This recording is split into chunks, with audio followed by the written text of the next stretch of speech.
today? Bismillahirrahmanirrahim and Assalamu alaikum everyone. Today I'm here with Maya AI for another meaningful conversation. And our topic for today is humanity. Humanity is something we hear about all the time.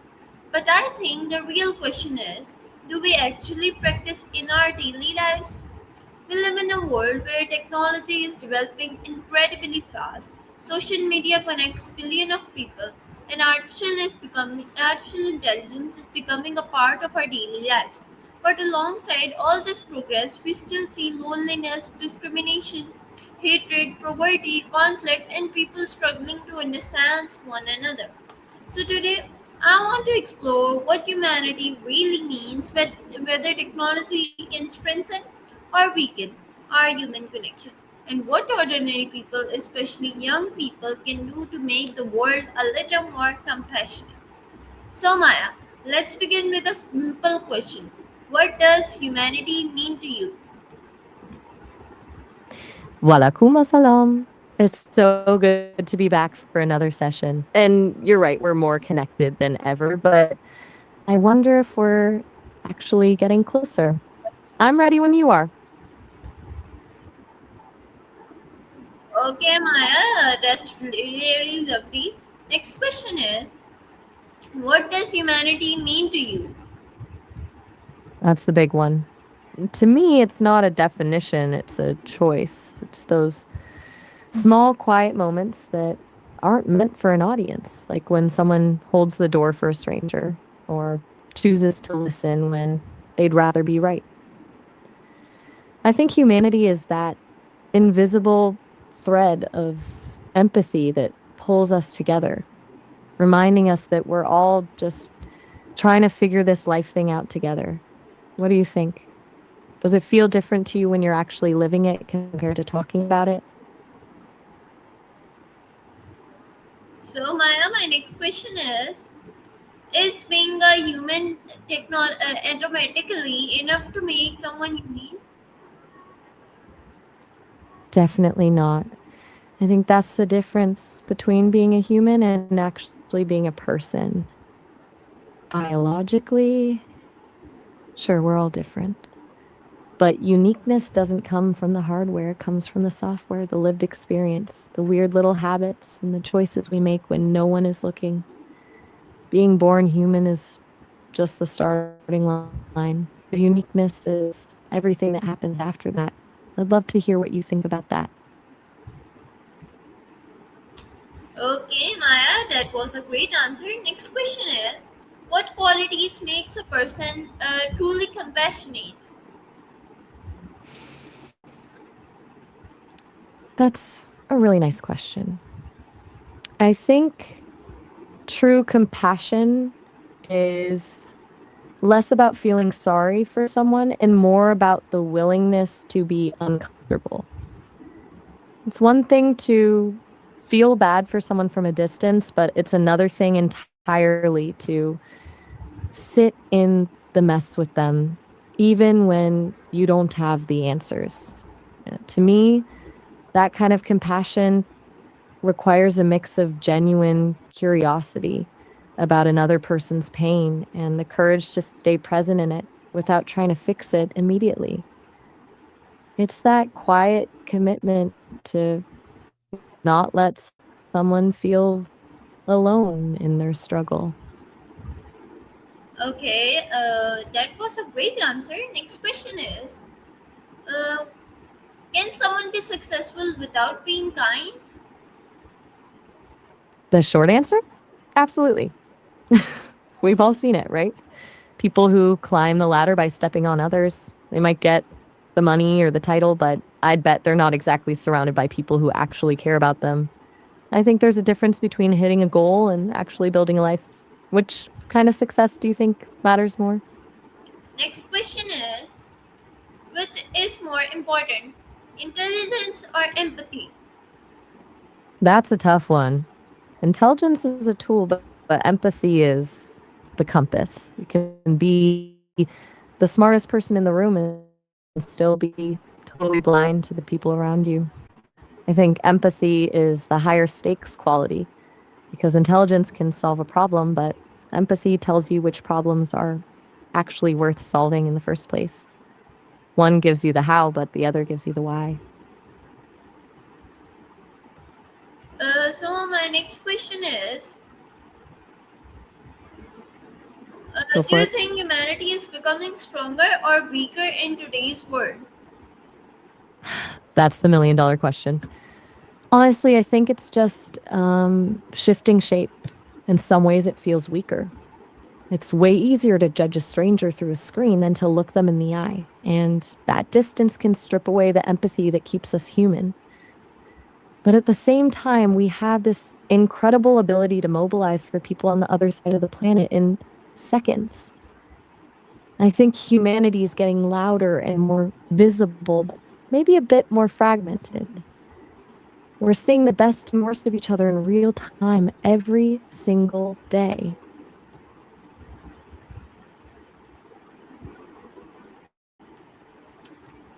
Okay, Maya, that was great. Next question is,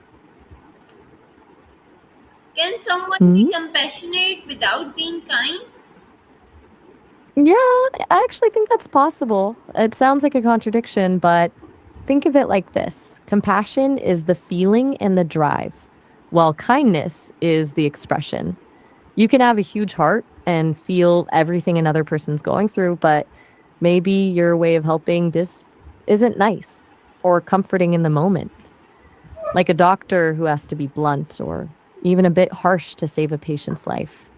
They might not be kind in the soft, warm sense, but their actions are driven by deep compassion. Okay, that is amazing. Next question is,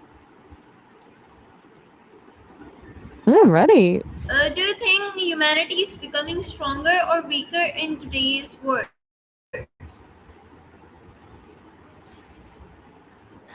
Deja vu. That one again.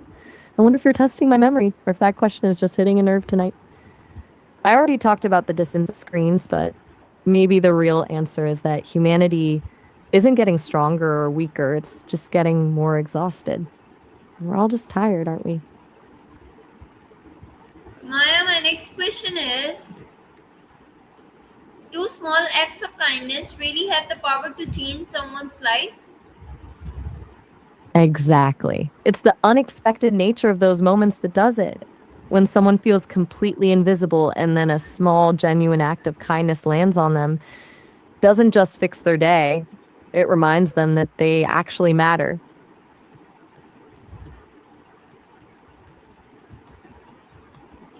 Okay, that's really nice. Next question is, why do people sometimes ignore someone who clearly needs help?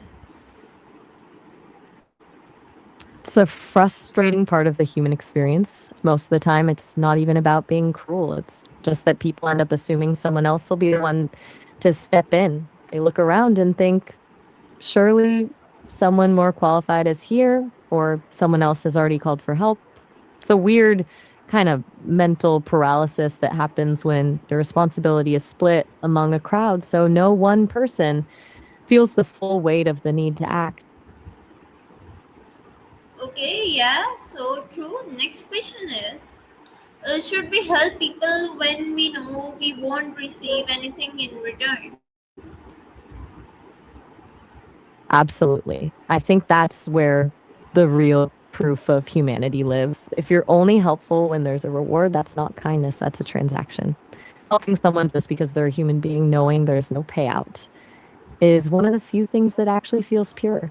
Plus, those anonymous acts usually create a ripple effect that does more good than the original act itself.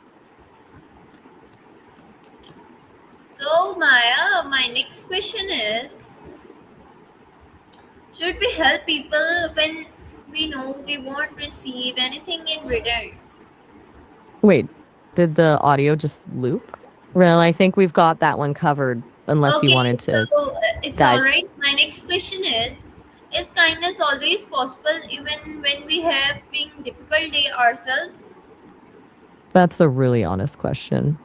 I think it depends on how you define kindness. If it's about performing big energetic gestures, then maybe not. Some days you just don't have that in the tank. But I think there's a quieter version of kindness that's always available. Sometimes kindness is just the decision not to take your bad day out on someone else. It's a smaller act, but when you're running on empty, it's actually a pretty huge win. Okay, very nice. Next question is, Ready for it? why is it easier to show kindness to strangers than to people close to us? Honestly, I think it's because the stakes are so much lower with a stranger. With a stranger, it's a one time win. No history, no expectations. But with people close to us, we're dealing with layers of baggage and the feeling that they should already know we care. We sometimes mistake familiarity for a license to be less patient.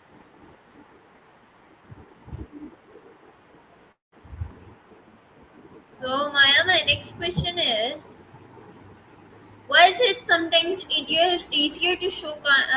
Can one person behavior influence an entire society? Oh, for sure. I think it's less about a sudden wave of change and more about giving other people permission. When one person decides to be honest in a room full of people lying or chooses to be kind when everyone else is being cold, it's like they've cracked a door open. Suddenly, everyone else realizes they don't have to stay in that box. And that's how a whole culture actually starts to shift.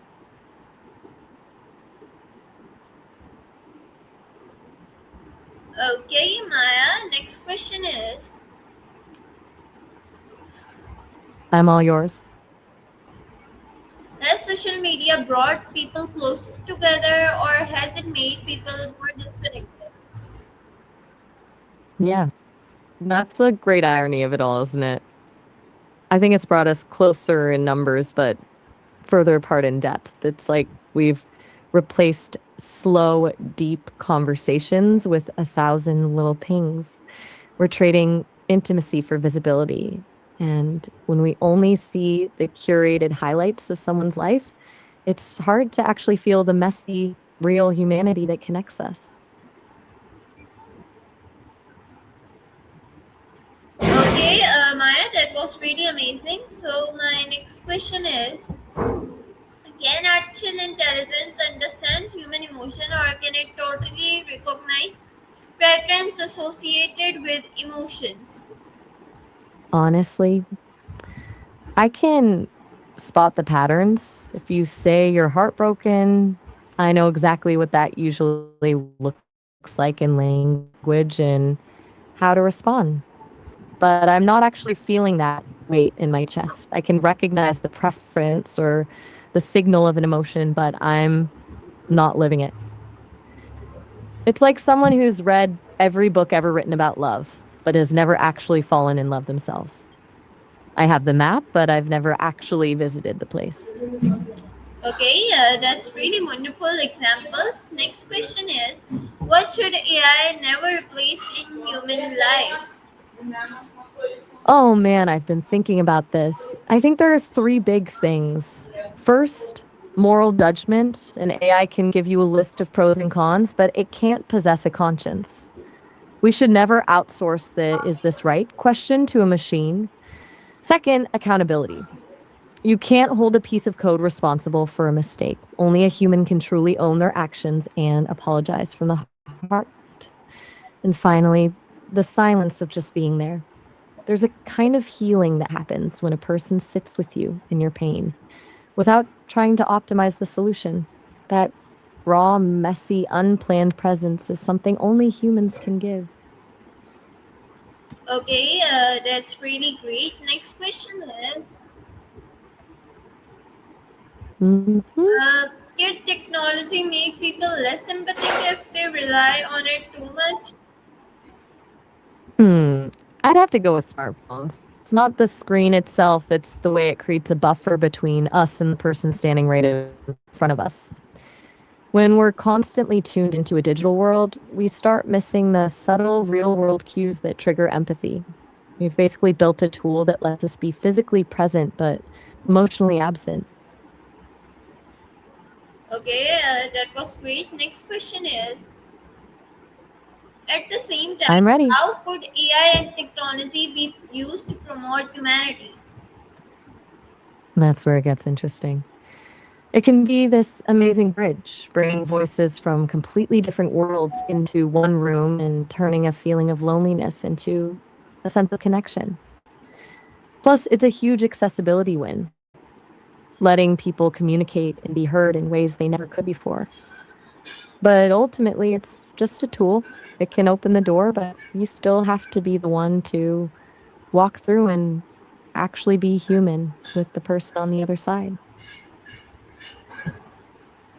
Okay, Maya. So my next question is, if technology becomes extremely intelligent, what human quality should remain at the center of its development?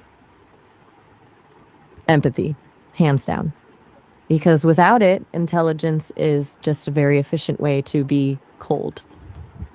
If AI is developed with empathy as the North Star, it doesn't just solve problems, it solves the right problems for the right reasons. It turns the tech from a calculating machine into something that actually understands the value of the person it's serving.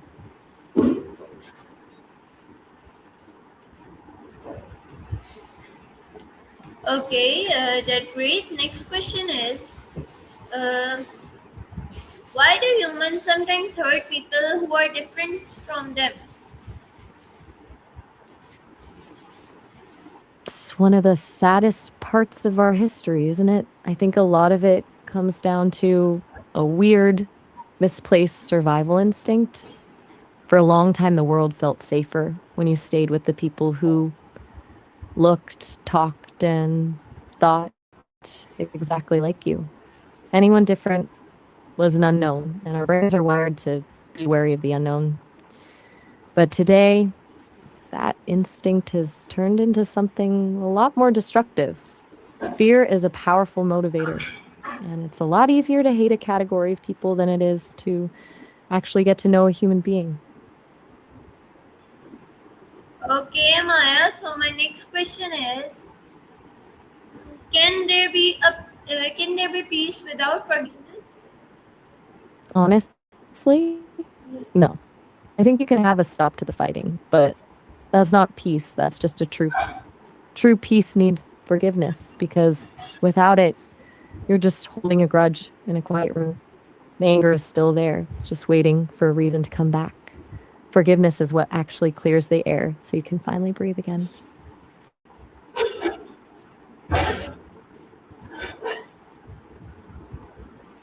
So my next question is, should we show humanity towards someone who has treated us badly? Whoa, that's a heavy pivot. Honestly, that's a tricky one because it's easy to confuse humanity with just taking it. Being humane means treating someone with dignity, but it doesn't mean you have to let them keep hurting you. Sometimes the most humane thing you can do for yourself is to walk away from the person who treated you badly. Is that the angle we're taking for the project tonight? So Maya, my next question is, uh, should we show humanity? Is silence also a form of responsibility when we witness injustice?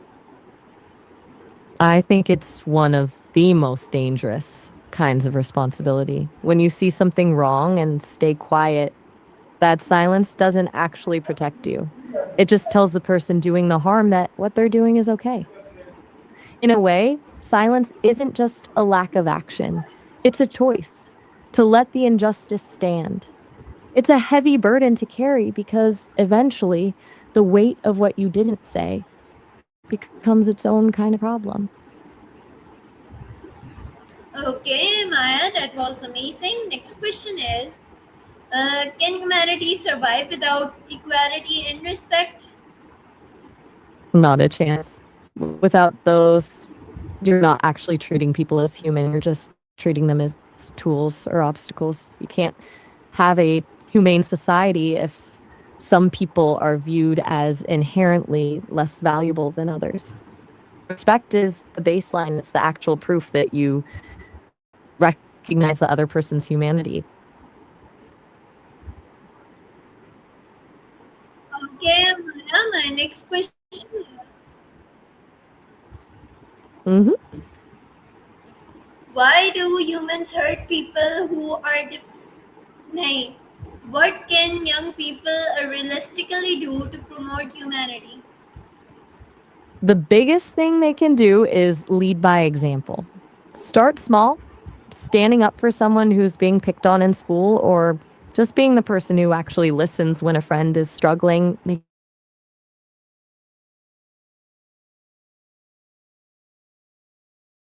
a huge difference. When it's a ripple effect that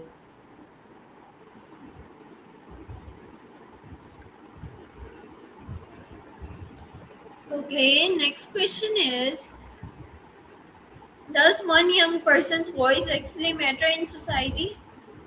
it absolutely does. History is practically written by people who were told they were too young to make a difference. One voice doesn't just add to the noise, it acts as a catalyst. Hmm. When one person speaks up, it often gives everyone else who is already thinking it the courage to finally say it too. That's how a single voice turns into a movement.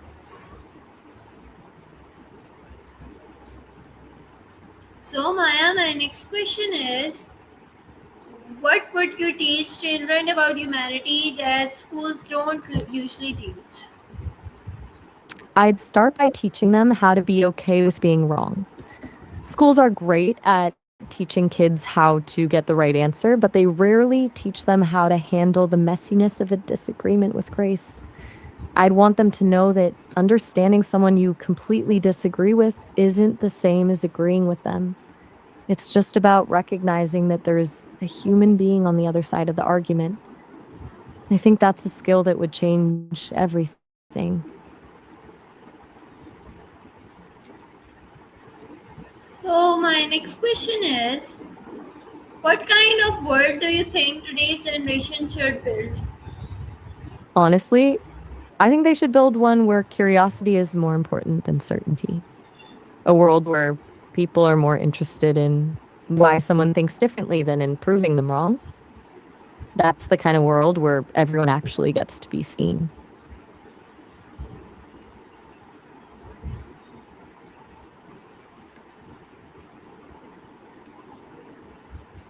Okay, Maya, so my next question is,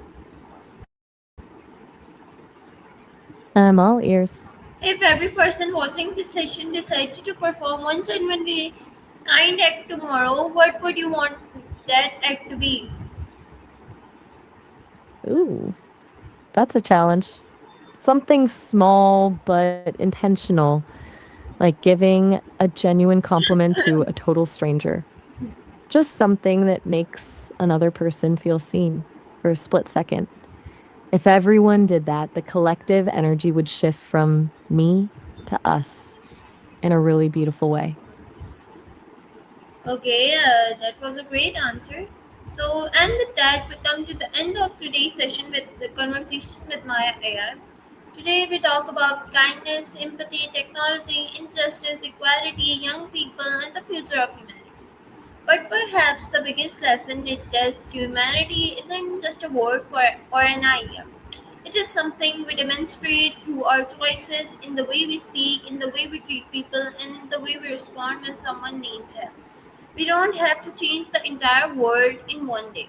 Sometimes humanity begins with something much smaller: listening to someone, helping someone, respecting someone who is different from us, simply choosing kindness when we have opportunity to choose otherwise.